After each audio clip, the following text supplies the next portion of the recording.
Hey, welcome back to the Modern Leader Way podcast. I am your host, Emma Clayton, in case you didn't know. And I felt it's about time that I come out of the closet, if you like, when it comes to a tool that has literally changed my life over the last few years. I didn't realize that I was keeping it so to myself until I saw that I was actually only having conversations with those that it felt safe to broach the conversation with, or with people that are already in this kind of world of human design. So we have literally dropped this human design series in the middle of the transition series. Why, you ask? Well, why not? It's my show. I get to do things my way. I make the rules and I get to break them too. So we shall come back to the transition series. Don't you worry. I have a number of episodes already in the pipeline to trickle out to you once we're through with this series. But I just couldn't hold it back any longer because I realized that if it's been this big a deal for me in my life, then it could be for you and yours too. So we kicked off the human design series with an episode with the fabulous Sue Jones Miranda, who is a good friend of mine and also my human design teacher and current business mentor. And we did discover your unique operating model through the lens of human design. And since then, she and I have just dropped a few of the celebrity mini readings. So we're actually taking a look at their human design charts and giving you a flavor for these well-known names that you know of. So we did Stephen Bartlett and how his Diary of a CEO podcast is such a success. It's like the biggest podcast, the most popular podcast, as according to Apple Podcasts in 2023. Like, how? Well, actually, it's written in his chart, right? We also looked at Pink, who is Sue's kind of like big number one pop idol, and Taylor Swift, who's probably my current one at the moment. I change like the wind. You'll see why as well. But for now, I'm a proper Swiftie through and through. I'm just like in awe of this woman and what she's achieving, which has equaled billionaire status, right? Like, hello. And back to Pink, like she is just like phenomenal in terms of her performance prowess and how she is able to do things with her body that, like, I don't know, I don't even know how she does it, but it's fabulous. So we had a look at those because we know these people, right? So we can then, when we translate it to looking at their charts, their body graphs, their operating model, we can see that actually when they're operating in alignment with who they came here to be, then of course they're going to be a success. I think that's the beauty of human design. And that's what I would be doing a disservice to you if I kept from you any longer. So in this episode, it's just me and you. It's just me and you. I'm happy to be here with you. And I wanted to walk you through my own journey with this because I realized that I was such a skeptic at the beginning. And you might be sitting there one ear slightly intrigued, and then on the other hand, you might be like, yeah, but this is just a load of baloney, right? And I wouldn't blame you because I was there too. And it was only 4 years ago. So in 2020, I came across this summit. It's actually my good friend Liz Priest who put me on to a summit that was happening online. We were in lockdown, and it was a well-known coach called Melanie Ann Lay. You might have even heard me refer to her in the podcast before now. And she was holding this online summit of all of her clients. She was featuring all of her amazing clients who have gone on and done amazing things. Like, I'm talking women who have recently divorced with 3 young children under 5, retired teacher who is now making $100,000 months, like from her own business, or others that have just like impressive women that were doing impressive things out in the world, like really good work, affecting the lives of many and also making really good money. So, of course, my ears pricked up, and they each spoke about this thing called human design. And I was like, what is this? Like, it was the first time I'd really come across it. Anyway, I started listening to this one particular podcast. It's called Align by Design. It's still running today. So 4 or 5 years on, it's still going. And if you went right back to episodes 1 to about 10, it talks to you about the very fundamental basics of human design, about your energy type and about your profile and your authority and your strategy. So I was starting to like take note, and I went and ran my own chart, and I can tell you when I saw it, I was like, what the heck? Like, it wasn't helpful to see my chart the first time and have no guidance about where to go.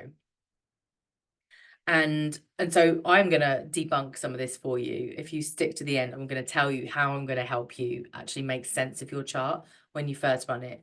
So stick with me. But for me, I was like, this is a load of just like nonsense. None of it makes logical sense to me. I don't understand what I'm looking at. How is this helpful? Like, what do I do with this? And so I was listening to a podcast, but I also booked a reading with someone that was certified by Amy Elizabeth under Align by Design. And we had this like hour-long conversation, and she walked me through all this information about who I am and how I came here to operate in accordance with my human design chart, which was run on the precise, or as precise as possible, date, time of birth, and obviously with your country so that you can work out time zones and stuff like that. And it was fascinating. Like, she was saying things to me that really resonated, like talking to me about my energy levels and my emotions and my relationships and just all these things that really resonated. And I was like, wow, that's like eye-opening and mind-blowing at the same time. Like, you can't deny that what I'm actually hearing is like on point. Yet still I was a little bit cynical. Like, I was like, okay, where's this come from, for one? Like, I don't really understand. And two, like, what do I do with this next? And I think, just to rewind a little bit, I've always loved, I don't know about you, but I've always loved these like personality profiling systems, tools. So MBTI has always been a favorite of mine all the way through my career. I'd loved MBTI. I'd always done it for like leadership courses, training courses and things that I'd been on, and it was always the same result, right? An ESTJ. I don't know if you can remember yours. It's 4 letters. I was an ESTJ, and I remember resonating in some senses, also being really disappointed when I found out that actually the majority of the company I worked for, like 13,000 people globally, were also ESTJs. It was something like 60% of the population of employees were ESTJs. So I was kind of like, oh, I'm the same as everyone else. A little bit miffed by that. And the E was a particular sticking point for me, because the E was for an extrovert, right? And whilst I could see I had extroverted tendencies, like I'm a real people person, I love being in relationship, especially one-to-one conversations. I like going deep. I like understanding someone. I was really good at utilizing my network in my organization. Yet I had this other part of me that didn't resonate with being an extrovert. I was a real introvert. I love being at home. I'm a real home bird.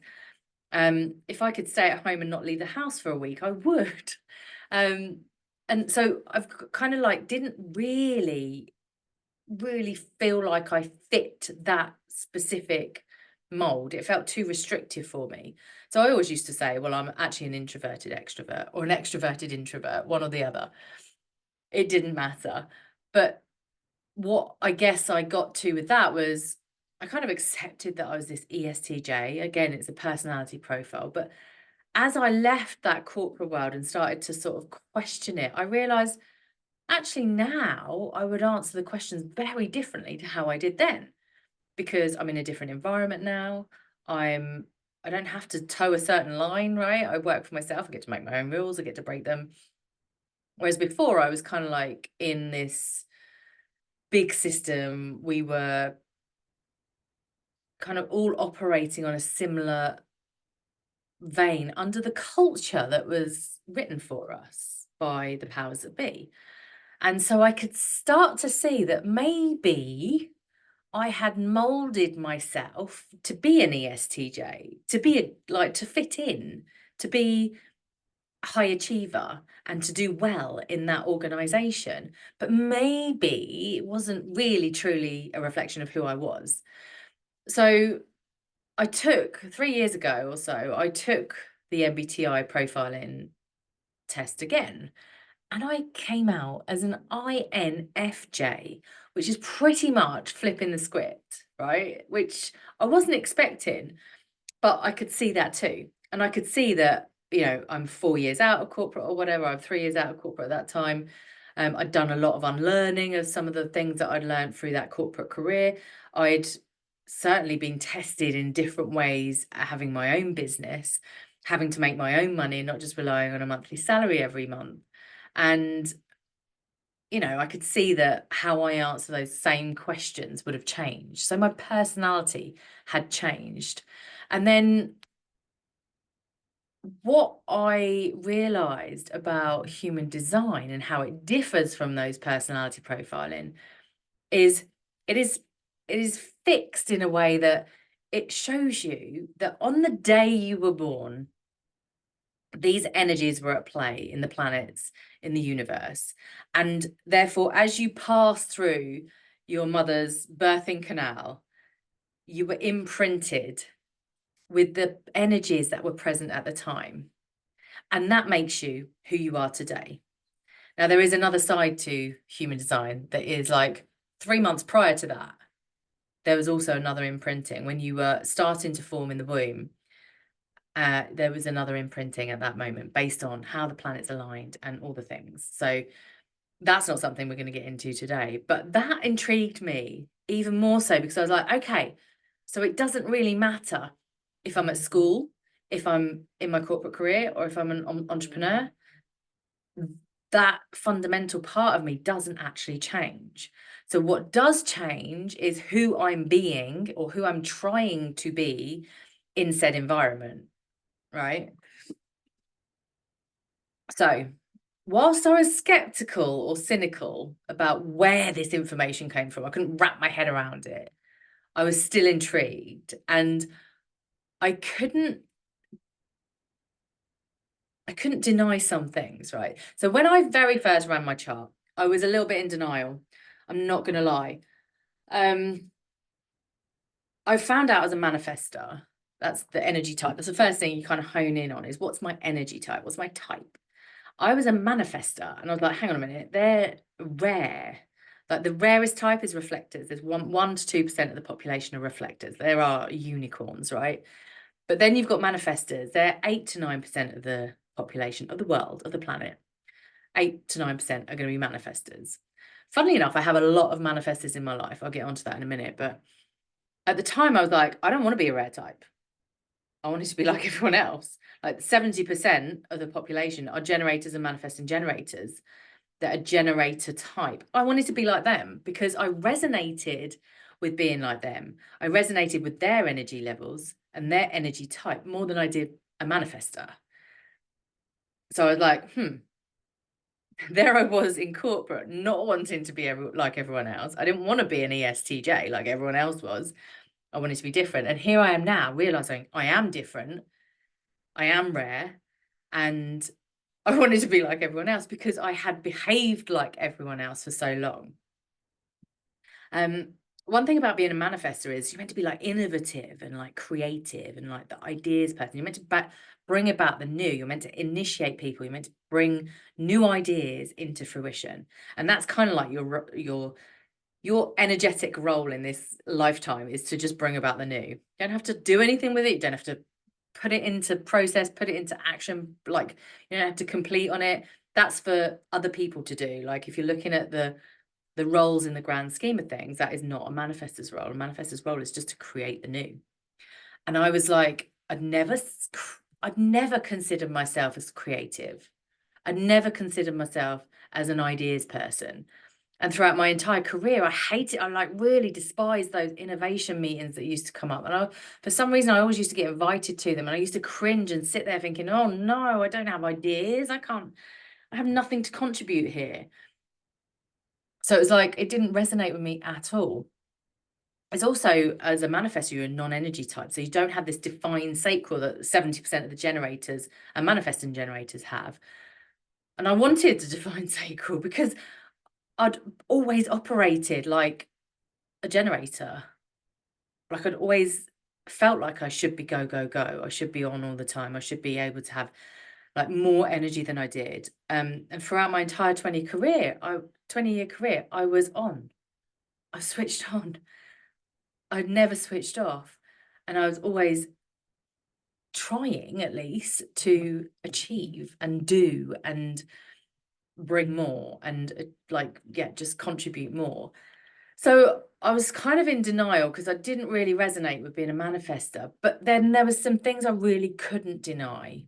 Things like my 2-4 profile really made so much sense, right? So the thing I said a bit earlier about being not resonating with being an introvert or an extrovert, but being an introverted extrovert, the 2-4 kind of told me that that's what I was. The 2 is the hermit. The literal definition of the 2 line is a hermit. And the 4 line is a networker, the opportunist, the relationship guru, if you like. So here I am, the hermit that loves to be at home, loves to be on my own, in my own space, in my own presence, like with no one else around me. And the person that gets off on being around my group, my friend groups, and being in deep, intimate conversations with people and being out and meeting new people and learning about them. That was written in my 2-4 line. I was like, that makes perfect sense. The fact that sometimes I would feel exhausted after coming away from those social situations, right? I didn't necessarily feel lit up. I would literally be happy, and then I would like exhale and would be absolutely exhausted. That made sense. It's because I have an undefined sacral center, whereas 70% of the population have it defined. So I'm feeding off their energy when I'm in their presence, and the minute I leave them, I'm left without that to feed off of. So I do need to rest and I do need to recover from those interactions, because actually that's not how my energy works. So that made sense too. And then there was some times where I'm like, there is no stopping me. Get out of my way, because I am moving. Like I am going to be productive. I am going to be like achieving so much in such little time that the manifesting generators and generators of this world would be jealous. They would be envious of how much I can achieve in these really short, sharp bursts. So the manifester gets these urges, these surges of energy. It's the only way I can describe it. A big surge of energy where there's an idea and you're like, you basically go bish, bash, bosh, put it into place and it's done. And then there's that, okay, now I need to recover. And it is said that a manifestor has like these short, sharp bursts 20% of their time, maybe, whether that's in a day, a week, a month, over a year, whatever, like 20% of your time is these short, sharp bursts of energy. And then 80% of the time is really creating spaciousness for rest, for recovery. And that doesn't necessarily mean napping, bathing, laying in bed in the morning. It could mean doing things that bring you energy, like that really help in that department.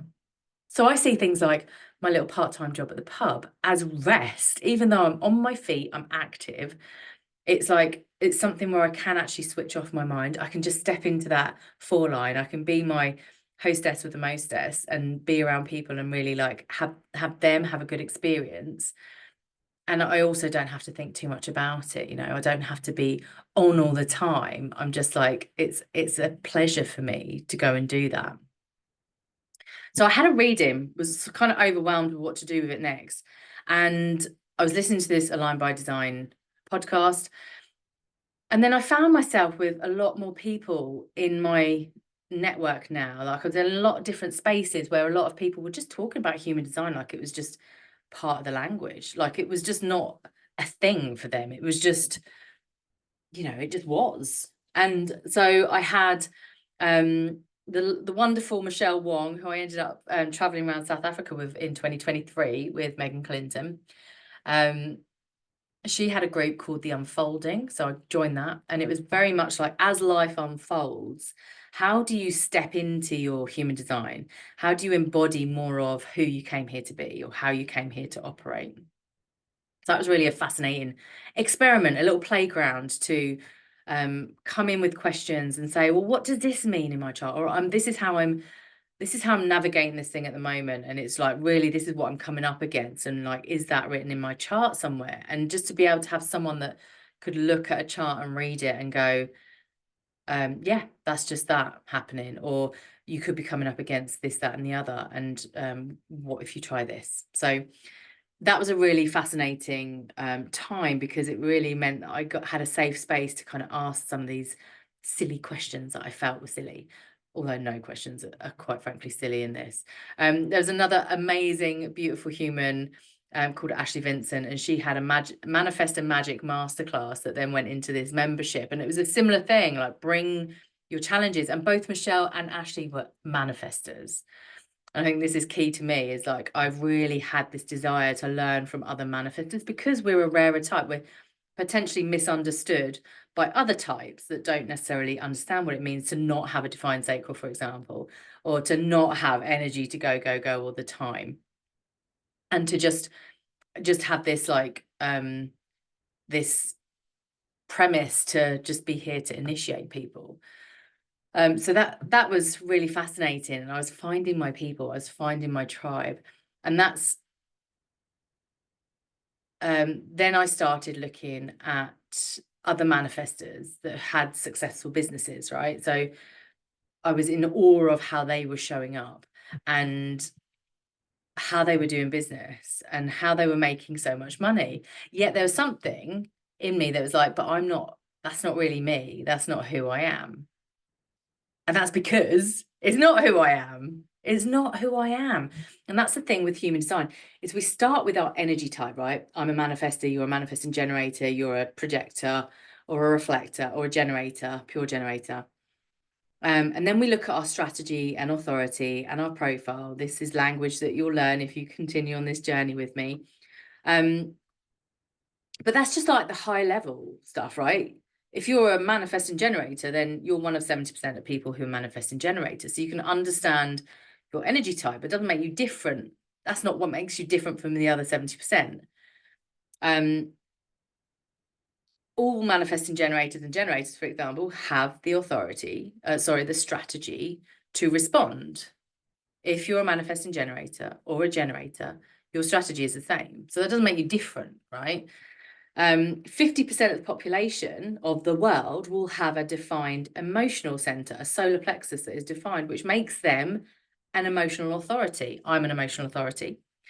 You might be a sacral authority if you have undefined emotional center. You might be a splenic authority, and there's a couple of others that are a bit rarer.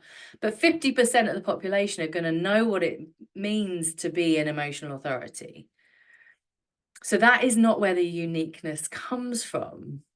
The uniqueness is all written in that body graph, in the centers that are either colored in or white, in the numbers that are either highlighted or not, and in the lines that are either complete or not, and might be completely white. So that is where Sue mentioned, that the human design is the science of differentiation. So the differentiation comes from really looking at that chart. So on my journey, I started really with the process of deconditioning. And you might have heard me call it unbecoming, like the process of unbecoming. This is where we realize that actually, for me, for example, coming out of corporate, I realized that I was not meant to operate a 9 to 5. My energy type does not work well. In fact, I'm not actually sure there's any energy type that does work well with the 9 to 5 kind of vibe. That is, let's face it, made by men, for men, as you've heard me talk about before.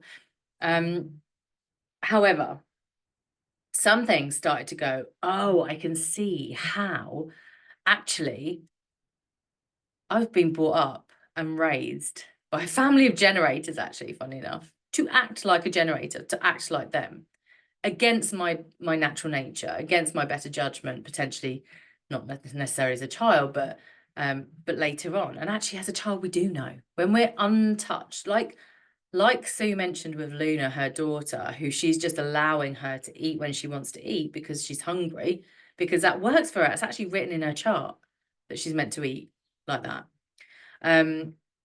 Yet we force our kids into a pattern that works for us as parents, as adults, in a way that we were brought up with, right?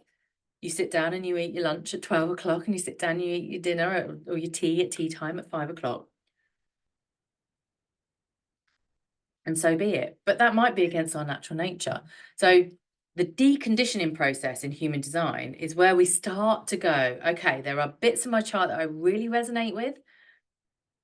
And then there are bits of my chart that don't. And they are just clues as to whether or not I have been conditioned to operate in a way that is not my natural nature. And therefore, my work is to decondition from that.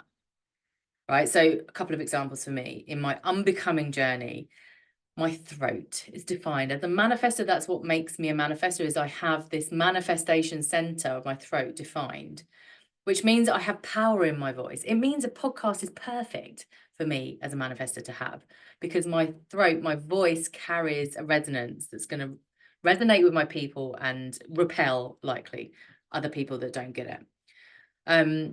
And actually for me, a big part of my journey has been to go, I have been suppressing my voice, whether that was in those innovation meetings where I didn't think my ideas were good enough and I just kept quiet.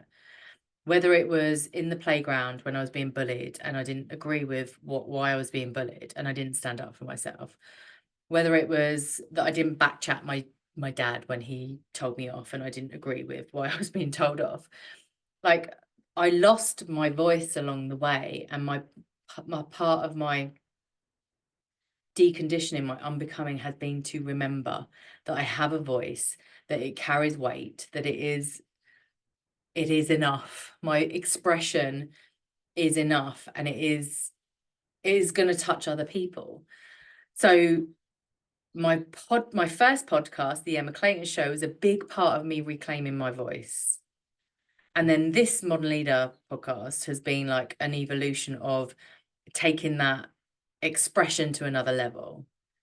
So that's been a big part of it. Emotional, right? I have the defined emotional center. So I'm an emotional authority. It makes me an emotional authority. So as an emotional authority, I don't listen to my emotions in the heat of the emotion. No. That's not what it means to be an emotional authority. To be an emotional authority, you got to ride out those highs and the lows. You got to ride out that wave right back to the shore where it comes cool, calm, and collected. And then you make a decision. Not before, not during that wave. Only once you've kind of taken the wisdom of that emotional wave. That's been game changing for me. Because I have not been in touch with my emotions in the past. I used to feel a feeling and I used to turn to food. Start to feel some excitement, want to celebrate with food. Start to feel some sadness, want to hide in a sharing bag of Maltesers. You know, there's a very big attachment for me with emotions and food. And there has been since I was a very young child, hoarding chocolate in my bedroom. For those moments felt unbearable for me to process on my own. So the only way I knew how to was to turn to a bar of chocolate. I felt better in those situations. So for me to realize that actually there is power in my emotions, it's a real decision-making tool for me, and that I am going to experience the extremely high and low of emotions, and that actually I can see where they're being triggered from, whether it's internal, whether it's in the collective. For example, like what's going on in Palestine at the moment, in Gaza, that is a huge trigger for me, for my emotions. I've literally, before I got on here, I was scrolling through Instagram, seeing the atrocities that are still happening, the bombs that are now raining down on refugee camps, tents with families sleeping in them, in tents that are built in a safe zone. don't get me started. See, this is me using my voice when I never would have, I would have shied away from talking about this stuff that I felt so strongly about. But now I allow myself to feel it. So there's a collect thing happening out and then collective in the world that I can't control, but I'm going to feel it anyway. And I'm really going to allow myself to feel it. Or it might actually be something that's happening in my very close relationships with my partner, with my family, with my friends, that actually triggers this emotional wave within me. Or it might just come from within. It might not be anything that's happening outside of me. It just might be emotions that are happening inside of me. And for me to understand, get this intelligence around my emotions has been absolutely game-changing. So now I move through my waves quicker. I'm able to hold myself in those. I'm able to unattach from where the trigger has come from. I'm able to see the wisdom in the need to go through that for myself, and to then use my voice to express only after the wave has passed. So all of those kind of things is where I've been like really working on the deconditioning part. And there's other things as well, which I won't go into for the sake of time. But that was fascinating. And when I started to understand this for myself, I wanted to look at it like I wanted to look at it for Adam, my partner. And actually, I realized that Adam was also a manifester. And then it all made sense as to why we work so well, right? Why we operate as a couple so well. Because we both like our own time alone. We both like to have to do what we want to do when we want to do it. We both like to make our own rules and break them. And we can coexist in that because we allow each other to, because that's what we value. So we're both manifestors, which is kind of rare, right? But it works. So then I looked to my parents. I wanted to really understand, like, what household was I brought up in energetically, right? So energy wise, my parents are both manifestors. My parents are both generators. I think one is a generator, one is a manifesting generator. And then my sister is also a generator type. So here's me, a rarer type. I'm not saying it's a specialer type. It's just a rarer type of a manifestor with a very different energy, brought up in a household full of generators who operate very, very differently. So of course I was conditioned from a young age to act like and be like a generator. So of course I took that through my schooling, and of course I took that into my career because that's how I'd been conditioned. So the deconditioning process, as I mentioned, was to unlearn some of that stuff, to unbecome that and become who I came here to be. So that was fascinating to realize that. And then I started talking to my friends about it. And then I started like just opening their eyes to what it was. And I was like, do you know your time of birth? Tell me, let me run your chart. And then I could tell them certain things about it, but I couldn't tell them everything. And I really wanted to be able to like not just introduce them to it, but also help them understand the parts and the pieces in their charts, that they could really start to dive into this journey for themselves. Enter Sue Jones Miranda, who came into my life last year. Again, Liz Priest has probably been the manager in my life, also a 2-4, also an emotional authority, who has introduced me to human design, to the world of Melanie and Leah and the amazing women in that, and to Sue more recently. And Sue was talking about these playbooks that we mentioned in the episode with her. And she was starting to talk about human design in a really different way that I hadn't necessarily heard anyone talk about it before. Like, I've been so focused on the deconditioning that I hadn't necessarily seen it in the way that Sue sees it. And that was to look at your body graph and to really see and pull out and draw out the strengths, the gifts, and the talents that are there in your chart. So you find these in your centers, they're your strengths, in your gates, which are your gifts, and in the channels, which are your talents. And so I started to focus more on that. And I could really start to see, oh, so as a manifestor, my energy is to initiate, but my energy naturally initiates people and things without me even trying, because that is who I am. So I've been seeing and noticing more recently how I naturally initiate people, whether that is my good friend Megan Clinton, who actually she was in the unfolding with me with Michelle Wong, and she's a therapist. Like, she's an amazing therapist. She does aware parenting, and she's very much about healing in the present moment. She's a trauma psych, and I was listening to her and I was like, Megan, I don't want to go to university and do a degree on psychology. I just want to learn what I need to learn from you that's going to make me a better coach, so that I'm not going to do more harm when I'm dealing with people. Because when we're dealing with people, we're dealing with trauma. Like, let's face it, whether your trauma is complex or it's big trauma, we're dealing with a traumatized society. So we are dealing with it. And I don't want to do more harm when I'm working with someone. So I said this to Megan, and off the back of that, she went and created a whole course to support coaches to be trauma informed. I initiated that, and she recognizes me for that as well, which is beautiful.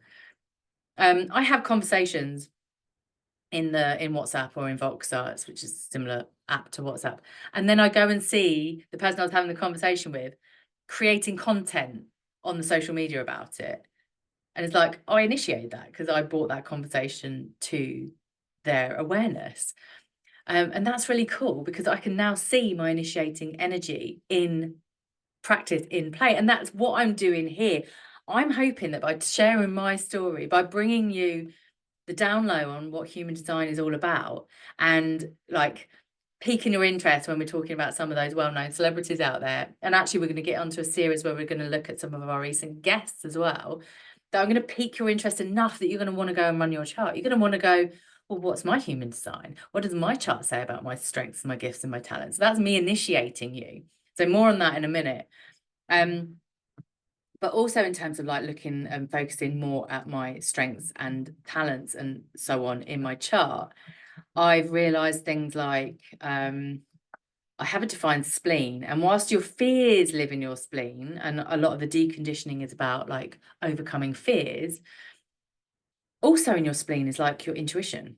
And I'm like, I have always been very in tune with my this kind of quieter, subtler voice that let's call intuition. And for me, it is a voice. I hear the answers. I kind of get these little nudges that's like, yeah, do that. And it's a knowing. And I haven't always trusted that. I've gone against that better judgment and, not necessarily had the outcome that we want. So I can see that as a gift now. So I can trust that. Like, I know, like, and trust myself in a whole different way, on a whole different level, thanks to human design. And there's things like in my openness, in my undefined centers, so the white centers, doesn't mean that you don't have a gift there. It means there's potential wisdom. Like, I have an undefined ego, which is all around self-worth, drive, motivation, that kind of thing, and also an undefined sacral, which is what 70% of the population have defined, which is this life force energy. It's this ability to go, go, go when you're lit up. I don't have those. It doesn't mean that's a weakness. It means there's potential for me to go, oh, ta-da, I've actually been operating like so wrong from my energy type, that when I have that wisdom, I can't unsee it, and I can help others also know that they are enough, and know that they don't have to go, go, go and burn themselves out. Right? This is where the beauty lies. And this is also the differentiation that lies within your chart. And I could go on and on and on, and I'm going to save some of this for what's coming next. So yeah, Sue has basically changed the way I look at it. She sort of flipped me from focusing on the deconditioning to flipping it to look at the strengths in the chart that you can really capitalize on. You can really do more of that. Show more of that, use more of that energy that you have consistent and access to, and really see how that is changing the game when you're out there operating in the world. So I signed up for her playbook for coaches, which is actually to be able to read other people's human design. So we started in September. I completed round 1. We're just about to start round 2, level 2. So I'm reading other people's charts now, and what I'm really seeing, again, as a manifestor, I'm seeing a bit of a gap in the market, and I'm responding to that in terms of I want to, no, let me correct myself on that. I'm not responding to that. I want to initiate you in your human design. And I also see a gap for this thing that I'm creating.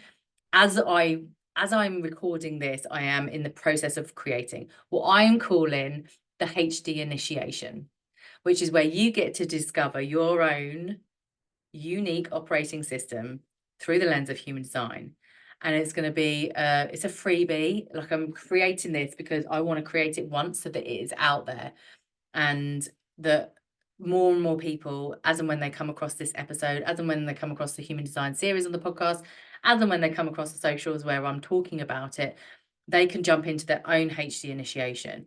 You'll be able to run your own, like, I'll basically point you to where to go to run your own chart. You don't even need to put your email address in, it's completely free.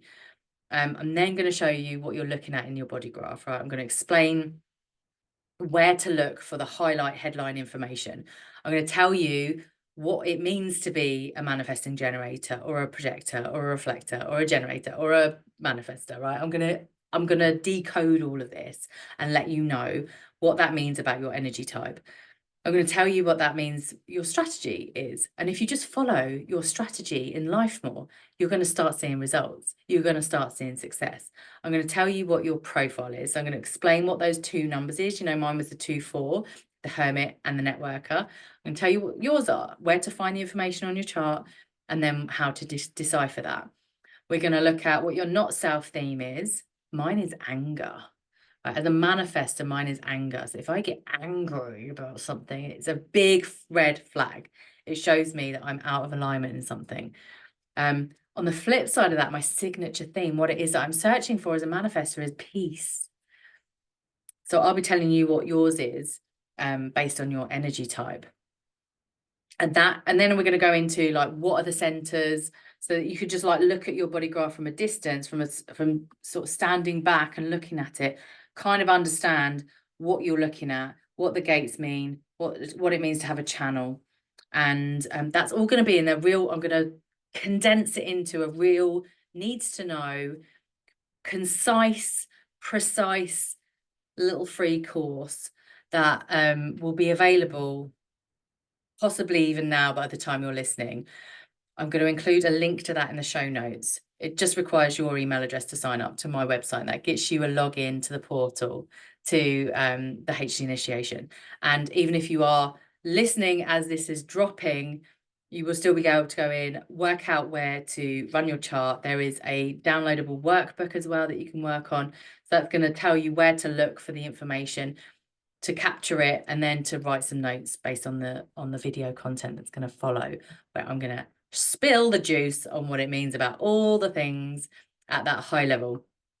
And then, and only then, once you've got familiar with that, is it a good idea to then go and get a bit more of a detailed reading? So if you want to dive deeper into what it means to be a 3-5 sacral generator, then we can do that. Like, I can take you on a little journey. So there is a special offer for that that's running through May, and for the listeners of the podcast. Okay, so that's $97 to get your 30-minute audio read on your chart.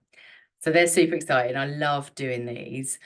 And also I've got planning to come up next, but maybe not before my holiday, because I've got a lot on between now and then, is what I'm going to call HD navigation. So that's how you then read your chart in terms of, like, the uniqueness in your chart. So how you look at what your gates and your channels and your centers say about you, and, like, where in the planets they are, and what that means about your ability to make money, or, like, your values and what's, like, important to you, and all the juicy things. So that's a HD navigation coming this summer. And as and when that's available, I'll also ensure that's linked in the show notes below. So that's really where, like, that's bringing you right up to speed with where I'm at the moment. I feel like for the first time in my human design journey, I'm really starting to really understand how I get to build a business that works for me, that makes the impact that I'm here to make, and, you know, allows me to operate in my most optimum energy. And that's exciting. And if that's exciting to you too, then jump on in the human design initiation. I cannot wait to see you in there. I would love to know whether you're new to human design or not, or if you're seasoned. Please do tell me what your type is, what your profile is, what your authority is. So I am a emotional manifestor 2-4 profile, or a 2-4 emotional manifestor, or a emotional 2-4 manifestor. Doesn't matter which way you say it, like it all makes sense once you get into the language of human design. And I really do hope that we've piqued your interest just by doing this little series. And don't worry, I'm not switching to talking only about human design now. Human design is just a part of my life, as hopefully you can see now. I've been on a journey with it for 4 years. I am continuing to deepen that journey. Like it fascinates me how much I still have to learn about it. Just going into Playbook for Coaches level 2, I know that I'm going to learn so much more, and I'm going to be able to bring that to you too.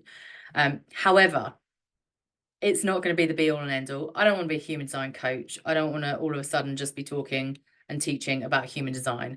I will, if we work together, ask you if you know what your human design is, and if not, if you're interested. And I will start to give you the highlights, and I will start to take you on a little journey of deepening into the truth of who you are, which is what I believe human design shows us. It shows us how we came here to operate at our most successful, most optimum level in this lifetime.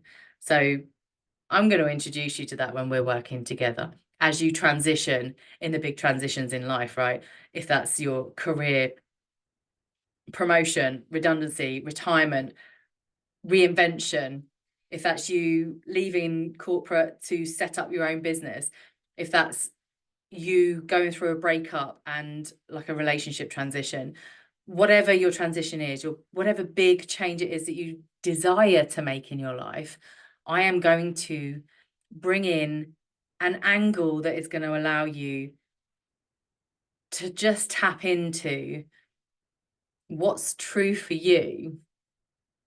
And that for me is exciting, because that has been what it's always been about for me. It's always been about connecting you, reconnecting you, reclaiming the parts of you that you left behind when you were younger because it wasn't safe enough for you to be fully you, and reconnecting to those parts and bringing your whole self to the table. This is what it's always been about for me. And human design just offers this beautiful tool that I can introduce you to, for you to choose to use or lose. That's up to you. I hope you join me on this journey.